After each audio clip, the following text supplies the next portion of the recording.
AITA for selling the ring after my fiancée ghosted me for her ex? I am 30 years old, a project manager at a construction company. 5 years ago, I met Avery, 29, at a friend's house during a housewarming party. She was smart, gorgeous, and laughed at my jokes. Fast forward, we started dating and moved in together. I proposed to her at a dinner on a rooftop, pulled it off perfectly, and we started planning our wedding. Everything was perfect, except for a constant thorn in my side.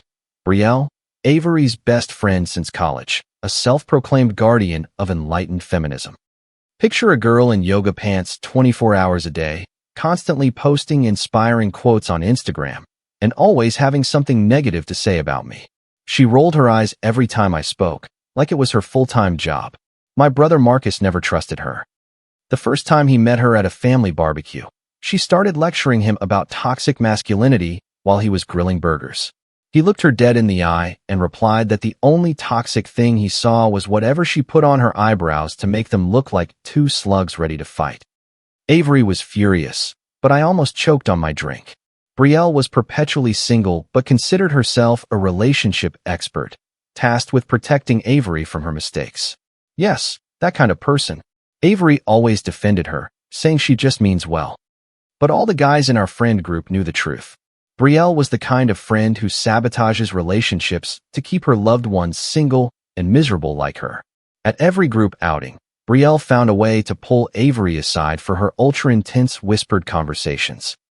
Avery would then come back looking weird, starting to question already established plans or raising concerns clearly planted by Brielle. I confronted her once, and Avery gave me the classic excuse that I was being paranoid. Brielle was like that coworker who never does anything but mysteriously ends up included in all the important emails. Useless, loud, and always stirring the pot to make it look like she is adding value. Her entire personality boiled down to a walking BuzzFeed quiz on red flags. I should have seen the warning signs when Brielle started showing up unannounced at our place more and more often as the wedding date approached. She would arrive with Pinterest boards of alternative ceremony ideas that almost always involve postponing the date, or she would bring documentaries about finding yourself before committing, after which Avery would become strangely quiet. Anyway, our wedding was in a week. 7 days. We had spent months organizing everything, and here I was, sitting in our apartment waiting for Avery for our final meeting with the venue. Seating charts, meal counts, all that stuff that suddenly becomes your whole life when you're getting married. 7 p.m., no Avery. Weird, but okay. I should have known something was wrong when I realized she had not sent me her daily Venmo request for her overpriced matcha. This woman once reminded me that I owed her $3.01 for gas after a round trip to Chipotle. Radio silence was not normal. 8 p.m., still nothing. Multiple texts all going straight to voicemail. 9 p.m., that sickening feeling hits your stomach like when you are about to get fired. Avery had her phone grafted to her hand constantly. She would text me from the bathroom, in meetings, while driving. I know. And now, suddenly, nothing. By 10 p.m., I called everyone. Her coworkers had not seen her since she left work early for our wedding venue meeting. Her gym partner had heard nothing. I even called my buddy Gavin, thinking maybe she was planning a surprise, but he was as lost as I was. I called her sister Olivia. Nothing. Her parents. Nothing. By midnight, I was truly panicking. I went to her apartment. Everything was dark, her car was missing. I used the spare key to get in, telling myself she might have taken a fall or something equally dramatic. Nothing. The bed was made, the dishes were put away, but her overnight bag was gone, along with some clothes from her closet. The next day, I filed a missing person report. The police officer looked at me like I was overreacting, saying adults are allowed to go somewhere without telling their partner. I wanted to scream. This was not a casual disappearance. This was a woman who texted me when she switched from Instagram to TikTok, who called me every day during her lunch break, and who was supposed to marry me in a week. Day 2. Her parents started panicking too. They called hospitals, friends, even her old college roommates. Nothing. Her mother was convinced she was kidnapped. I started thinking she might be right, but a little voice in my head whispered something worse. Day 3, the police called me. They had found her safe and sound, quietly staying at her college friend Brielle's house, a 3-hour drive away. A huge sense of relief was immediately followed by a chilling realization. She had not been kidnapped or hurt. She had simply left without telling anyone. Not her family, not me, nothing. The police said she was fine and just needed space. Needed space? A week before our wedding, I tried calling her. Straight to voicemail. I texted her asking what was going on, if she was okay, and if the wedding was still on. No response. I called Brielle, no answer. I emailed Avery, nothing. It was like she had entered a witness protection program, except the only crime she had witnessed was her own betrayal. But that was not the whole story yet. Later that evening, I got a text from an unknown number. It was Haley, Brielle's roommate. We had met a few times at Avery's birthdays. She said she could not stay quiet anymore. Avery was not just taking a step back, she was with her ex, Tristan. Then came a photo that pierced my heart like a knife. Avery and Tristan close together on Brielle's couch, his arm around her. It was time-stamped yesterday. Tristan, the ex she told me not to worry about, the guy she had dated for 6 months in college before he was unable to commit. The same guy who conveniently started liking all her Instagram posts right after our engagement. The next message from Haley said that Avery had told Brielle she needed closure with him before the wedding, and Brielle was encouraging her. Haley thought I should know because it was not right. I stared at that message for what felt like hours, unable to comprehend what I was reading. Closure, a week before our wedding. Apparently, in Brielle's language, closure means checking if an ex is still an option before settling for someone else. I called my brother Marcus. He is 38, divorced, and has the emotional sensibility of a brick, but he has always been straight with me. I told him she was at Brielle's with her ex-boyfriend. Silence on the other end of the line. Then he swore and said he knew that Brielle was bad news, asking what I was going to do. When my brain finally recovered from the shock, I made a decision. I had to make some phone calls. Each one felt like taking a punch to the face. The venue deposit of $5,000? Gone. Poof. The caterer, $3,500, vanished. The photographer, $2,000. Sorry, we are already booked for that day now. Every call to cancel a vendor felt like a new breakup inflicted by strangers who had first taken your money. At least Avery ghosted me for free. These people charged me before breaking my heart. Honeymoon plane tickets? Non-refundable, $1,800 up in smoke. Non-refundable resort reservation? $7,500 for that dream trip to the Maldives that Avery absolutely had to have. Apparently, her dream was to ghost me a week before committing to me for life. Every call, every email was a new nail in the coffin of what was supposed to be our future. In total, I was facing about $15,000 in losses, and that was just my share. Her parents were taking care of her dress and were supposed to pay the florist later, but I was the one who had put down the initial deposit. Marcus sat on my couch, watching me make those calls. When I hung up with the venue, he just shook his head and said that is why he got married at City Hall. It cost him $75. The divorce cost him a fortune, but at least the wedding was cheap. Then came the calls to family and friends. I just told them the wedding was canceled. I did not mention Tristan to anyone. I just said it did not work out. My mother cried. My dad kept asking what happened, as if I had any clue how to explain this betrayal. My cousin Derek, who had booked a flight from Seattle, was furious because he had just paid $600 for a non-refundable ticket. My best man Cameron, who had planned an epic bachelor party in Vegas scheduled for this weekend, was angry because he had put down deposits for everything. My grandmother Eleanor, who was looking forward to seeing me get married before kicking the bucket, straight up asked if she should return the china set she bought us, saying she kept the receipt just in case. She had been married 3 times and knew how it goes. I replied to Haley via text, thanking her for telling me and asking if Avery knew she had sent it. She replied almost immediately, saying not at all, that Brielle would kill her.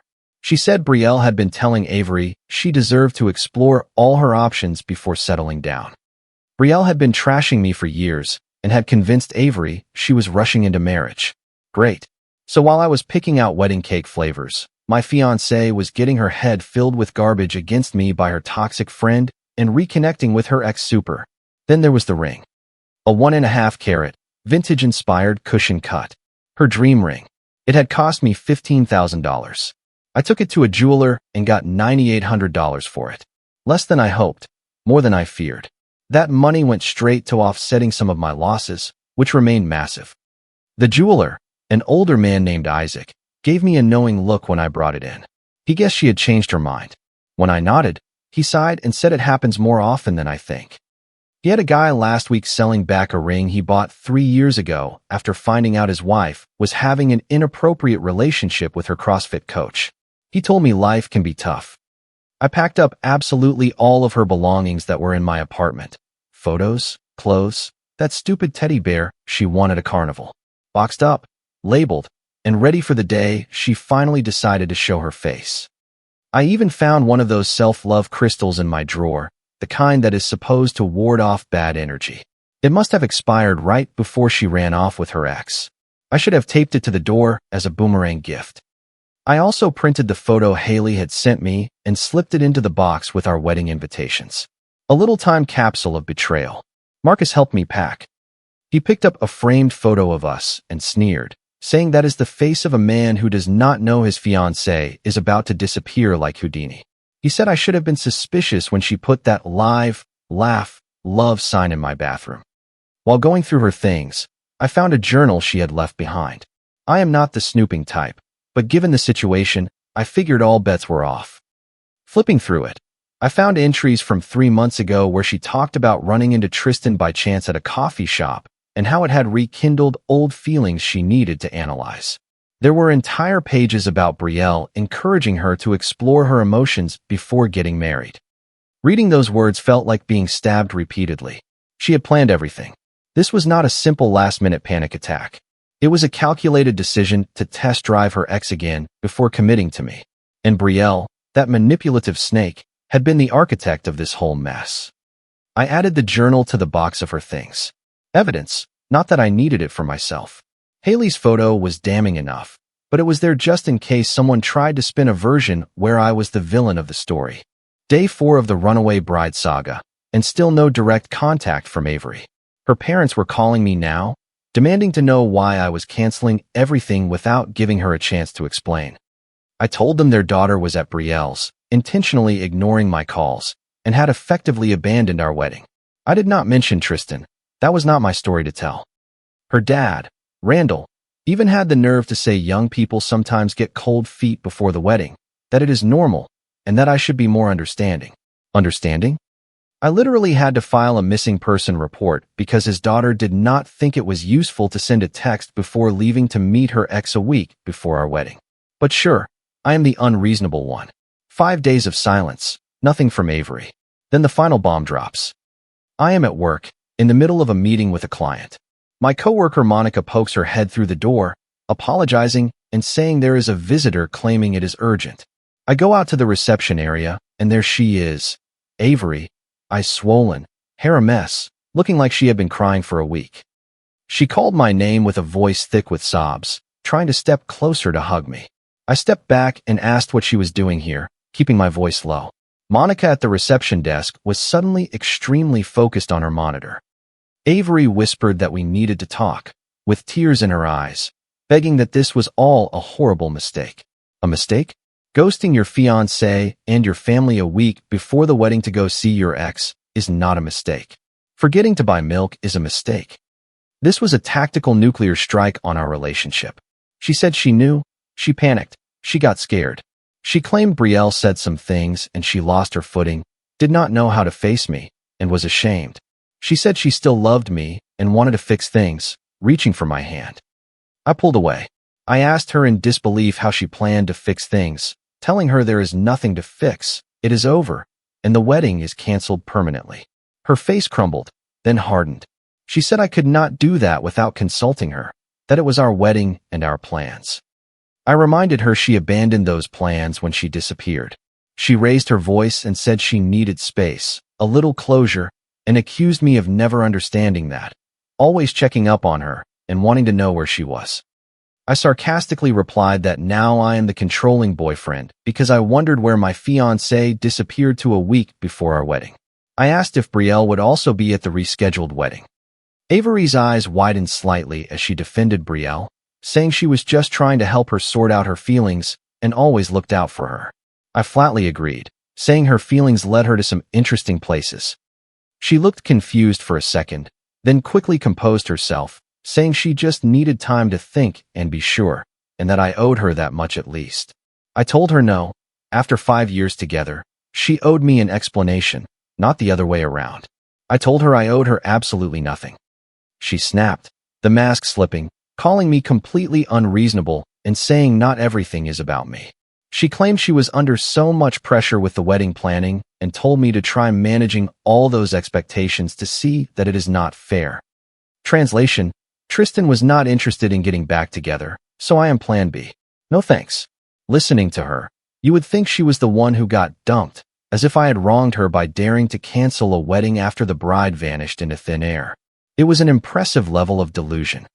Monica was pretending not to listen, but I could see her eyes widening with every exchange. Tomorrow's office gossip was being written live.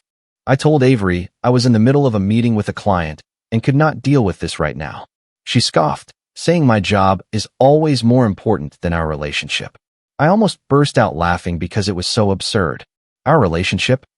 The one she put on pause while she went to take a test drive with her ex?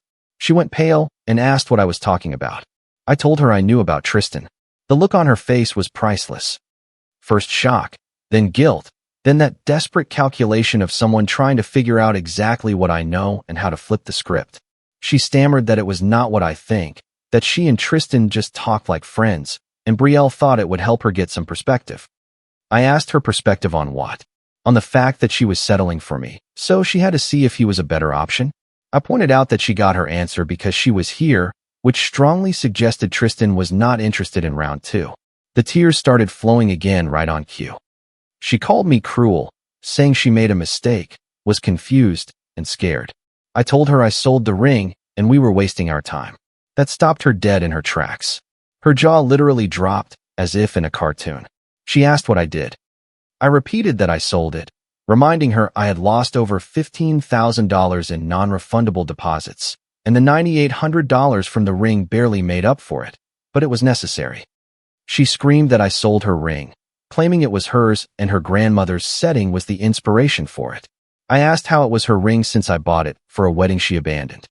It was the symbol of a commitment she trampled on, and inspiration does not turn a piece of jewelry into an heirloom when I am the one who paid for it. She babbled about the money. I told her the money partially covered the venue, the caterer, the honeymoon, and the consequences of her actions, and despite that, I was still heavily in the red. She glared at me and demanded I give her the money, claiming that it belonged to her because we were going to get married. I corrected her to past tense, stating I do not owe her anything except protecting myself from further damage. My boss, Mr. Harrington, stepped out of his office, drawn by her rising voice, asking if everything was okay. I told him it was a personal matter that was currently being resolved, giving Avery a clear look. Avery spoke directly to my boss, saying I sold her engagement ring and canceled our wedding without telling her. Mr. Harrington looked extremely uncomfortable, clearly not expecting to handle romantic drama today. I told Avery this was inappropriate and to leave now, trying to keep a calm tone. She cried about our families and the deposits her parents had paid. I reminded her that her parents paid for her dress, which I assumed she still had, and they were supposed to pay the florist directly, but that was not done when I had to cancel. I got stuck with their $1,400 cancellation fee because I made the initial booking. That added to my already massive losses. I told her I had all the receipts and she could take that up with her parents. She looked stunned, sobbing heavily, asking if she did not deserve a little compassion for making a mistake. I leaned in slightly, lowered my voice, and asked if compassion meant I should ignore why she needed closure with Tristan at Brielle's. She hissed, asking if I was spying on her, ignoring the rest. I said there was no need to spy, people talk, and not everyone thinks what she did is acceptable. She changed strategies so fast it made me dizzy, claiming she had trauma and asking if I knew what it felt like to have commitment anxiety. She said she was suffering and I was trying to punish her because she had a mental health crisis. Oh great. Now she was weaponizing mental health. Classic. Gathering what little dignity she had left, she said this was not over and I would be hearing from her lawyer about the ring money. I simply told her this conversation was over. Monica sniffled behind her computer as Avery stormed out, nearly tripping over a plant. Mr. Harrington, to his credit, just gave me a sympathetic look and told me to take the rest of the day if I needed it. I declined. Work was actually the only place I could focus on anything other than the dumpster fire my personal life had become. Later, when I told Marcus about the office ambush, he almost fell off his chair laughing. He said showing up at my work was pure drama, and the next step would be her writing a memoir about escaping the patriarchy and surviving a week at a friend's house with her ex-boyfriend. I told him what blew my mind was the audacity. She acted like I was the villain for canceling a wedding she abandoned, as if I should have just sat there twiddling my thumbs waiting for her to decide if she wanted to be with me or with Tristan. Marcus shook his head, saying some people are wild, and told me about his ex-wife doing a similar thing. She said she needed to find herself, went on a yoga retreat in Bali, and came back 3 weeks later with a tattoo and a Brazilian surf instructor named Polo. She wanted an open marriage, so he told her she could have an open divorce instead. That evening, I checked my emails and found a message from a lawyer named Howard claiming to represent Avery in the matter of illegally disposed property, demanding I refund the full value of $15,000, not the $9,800 I actually got, plus $5,000 for emotional damages. I forwarded the email to my cousin Danielle, who is a lawyer, asking if she could believe this crap. She called me 10 minutes later, barely able to speak. She asked if it was serious, that Avery was trying to sue me because I sold a ring after she ghosted me before the wedding and was now claiming emotional damages. I sarcastically asked if her argument was that I deprived her of the opportunity to pawn it herself. I mimicked Avery's whiny voice, saying it had sentimental value. Danielle replied that sentimental value does not hold up in court, as engagement rings are conditional gifts contingent on the marriage. No marriage means no right to the ring. That is basic contract law.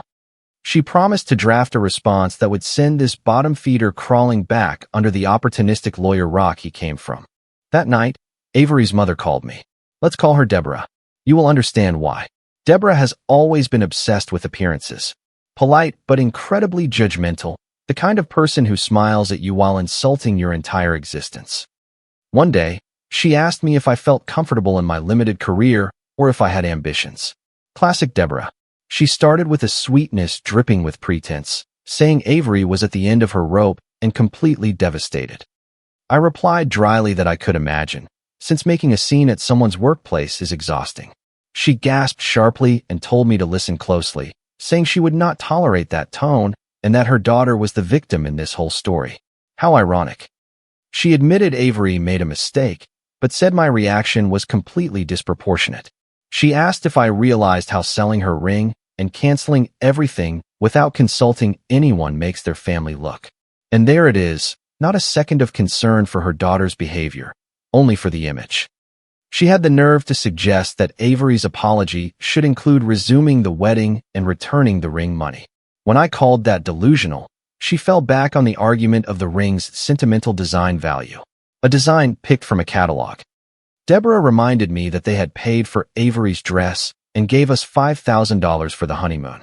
I explained that money went into the non-refundable resort in the Maldives, the one Avery had insisted on, and I had the receipts and bank statements to prove it. She threatened to speak to their lawyer about me keeping the money. My God, they are all obsessed with lawyers. When I detailed the florist's cancellation fees that I had covered for them, Deborah exploded, calling it outrageous and accusing me of trying to extort them. She demanded to speak to my parents immediately so they would know what kind of son they raised. Her defense reached peak absurdity when she declared that Avery just got scared, that young girls do these things, and that she herself had doubts before marrying Randall, claiming it was perfectly normal. She is 29, Deborah, not 19. Decent people do not do that. I almost mentioned Tristan and Brielle, but I held back. If Avery had not told them the truth, it was not my place to drop the bomb. Let her manage her own chaos. It went on like this, with staggering arrogance. She genuinely believed that because Avery was sorry, a sorry I still had not sincerely heard, everything should be erased or become my problem. She even suggested I apologize to Avery for selling her ring, saying Avery was willing to forgive me if I apologized and replaced the ring, calling her very generous considering how I had humiliated her. I almost replied that I would give her the ring money when she pays for the trust issues I will have for the rest of my life. but I kept it professional. When I told Marcus about Deborah's call, he was stunned.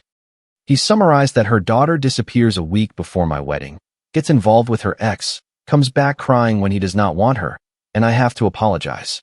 He asked if I was going to send her a thank you card for ruining my life, saying these people live in an alternate reality. Honestly, Marcus should start a podcast just tearing down relationship disasters and toxic in-laws. I would subscribe twice. Deborah's call was just the beginning. The next day, Avery's dad, Randall, sent me an even more condescending email. He went into man-to-man mode, claiming we should settle this like gentlemen. According to him, Avery was simply overwhelmed by the wedding planning. The audacity of this guy suggesting I should forgive a simple lapse of judgment astounded me. A lapse? She ghosted everyone for over a week. He lived in a parallel universe where disappearing before your wedding was just a quirky little character trait. Mind-blowing. I replied briefly, with a single sentence promising a full breakdown of all wedding-related expenses. Then Avery's sister, Olivia, called me. Olivia has always been the most reasonable person in the family. She apologized for everything, saying she knew Avery had messed up royally and that their mom and dad were being ridiculous. I thanked her, saying it really meant a lot, and frankly, I did not think she deserved another chance. Who does that to someone they supposedly love a week before the wedding? At least someone in that family was still grounded. But Avery's parents kept harassing me. So, I sent a text to Deborah, saying I was sending her, Randall, and Avery a detailed list of all the wedding-related expenses I handled or had to take responsibility for. I said it would clearly show who was initially supposed to pay for what and who caused the losses, proving that no one was getting rich, certainly not me, and detailing the $1,400 for the florist that I covered for them. I told them to reimburse me or not. It was their choice, but any further demands would result in a cease and desist letter from my lawyer. Total silence. Then Deborah threatened me, asking if I knew who Randall's golf partners were, and saying they had connections in this town. I told her to try me and hung up. Not pleasant, but anger was a clean energy. They thought they could bully me into paying for Avery's monumental mistake. The next day, I did it. I created a meticulous Excel spreadsheet.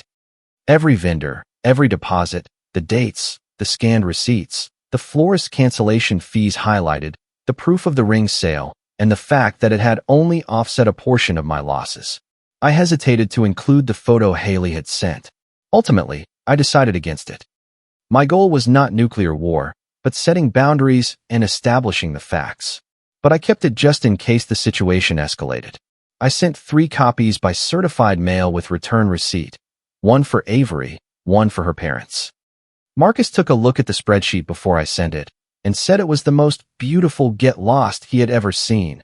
Poetry, but with numbers, and it almost brought a tear to his eye.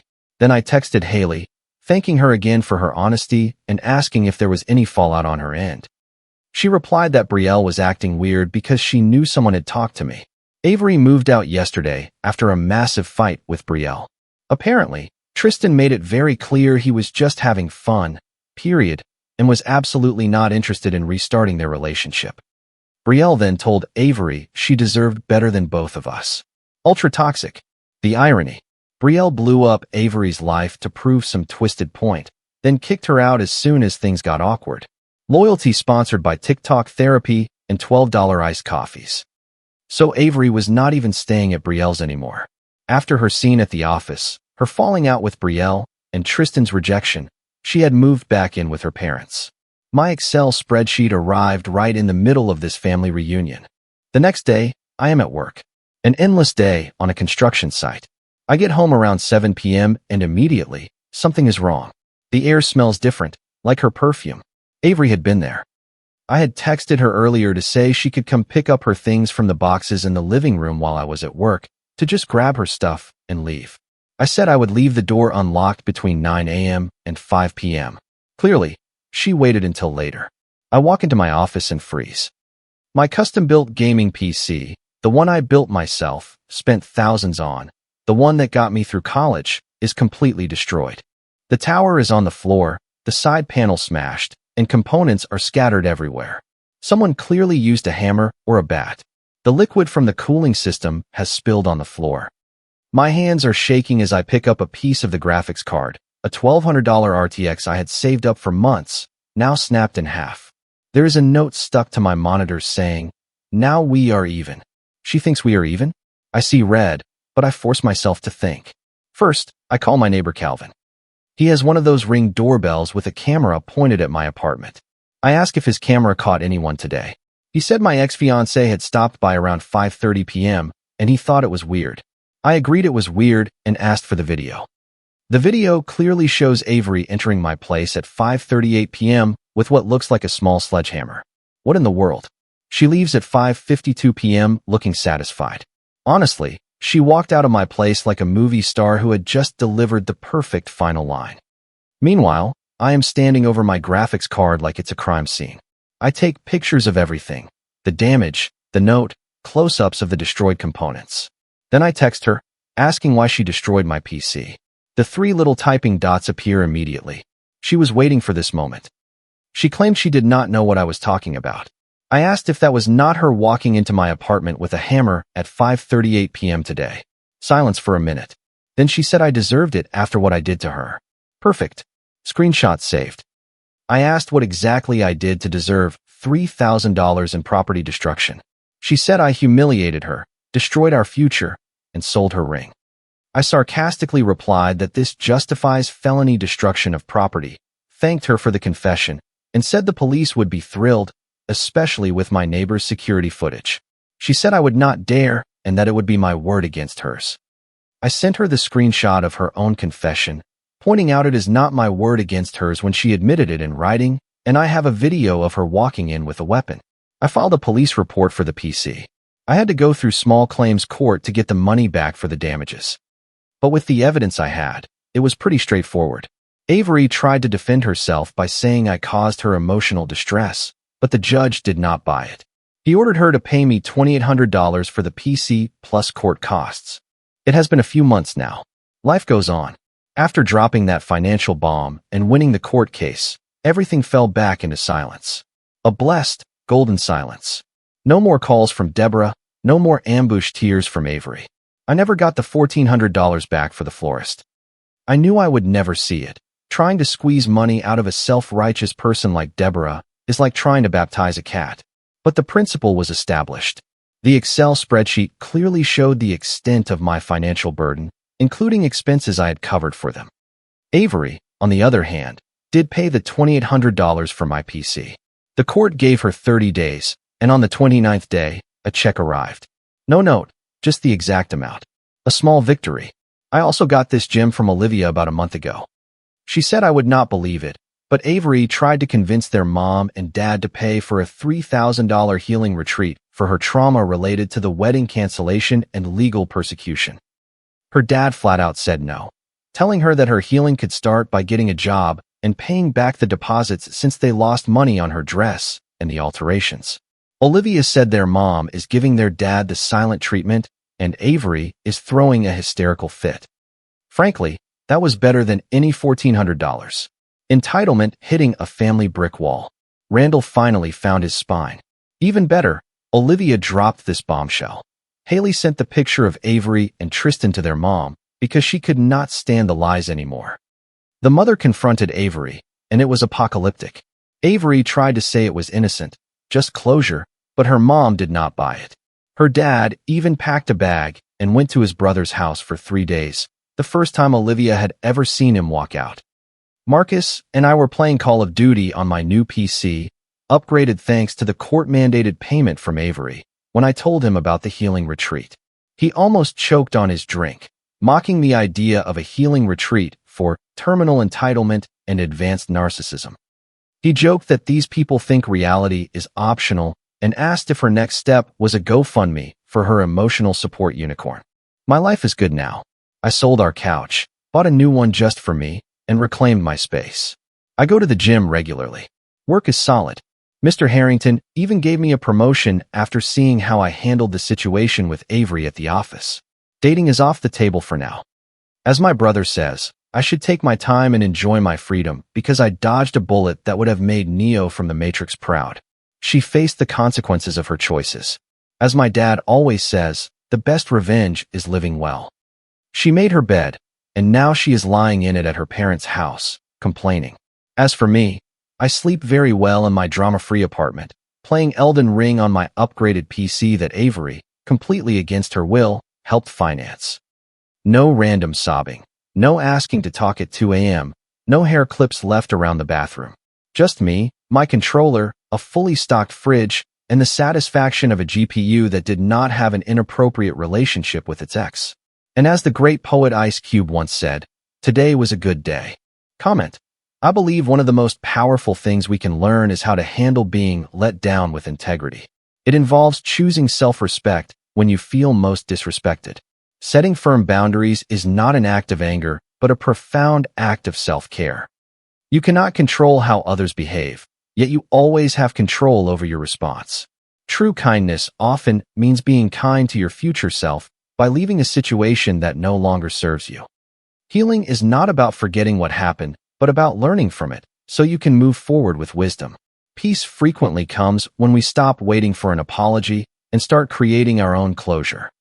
Holding people accountable for their actions is not about revenge, but about reaffirming that your feelings and investments matter. Remember to build a life where your peace is the most valuable asset you protect. If you like the stories, don't forget to leave a comment and support the channel by subscribing. See you in the upcoming stories.